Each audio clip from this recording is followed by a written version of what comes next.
வாங்க இன்றைய வீடியோவில் தொல்காப்பியம் என்னக்கூடிய நூலை பற்றி பார்ப்போம். தமிழ் மொழியில் கிடைக்கப்பெற்ற முதல் இலக்கண நூல் தொல்காப்பியம். இதனை இயற்றியவர் தொல்காப்பியர். தொல்காப்பியம் பிற்காலத்தில் தோன்றிய பல இலக்கண நூல்களுக்கு முதல் நூலாக அமைந்திருக்கிறது.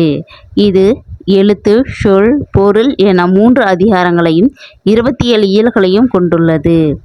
எழுத்து, சொல் அதிகாரங்களில் மொழி இலக்கணங்களை விளக்குகிறது. பொருளதிகாரத்தில் தமிழரின் அகம்புறம் சார்ந்த வாழ்வியல் நெறிகளையும் தமிழ் இலக்கிய கோட்பாடுகளையும் இந்நூல் விளக்குகிறது. இந்நூலில் பல அறிவியல் கருத்துக்கள் இடம்பெற்றுள்ளன. குறிப்பாக பிறப்பியலில் எழுத்துக்கள் பிறக்கும் இடங்களை உடற்கூற்றியல் அடிப்படையில் விளக்கியிருப்பதை அயல்நாட்டு அறிஞர்களும் வியந்து போற்றுகின்றனர்.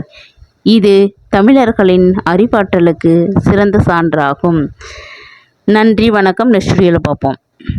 உங்களுக்கு பிடிச்சதுன்னா சப்ஸ்கிரைப் பண்ணுங்க, லைக் பண்ணுங்க, பெல் பட்டனை ப்ரெஸ் பண்ணுங்க. இது போன்ற வீடியோக்கள் உடனுக்குடன் உங்களுக்கு வந்து சேரும். நன்றி, வணக்கம். தேங்க்யூ.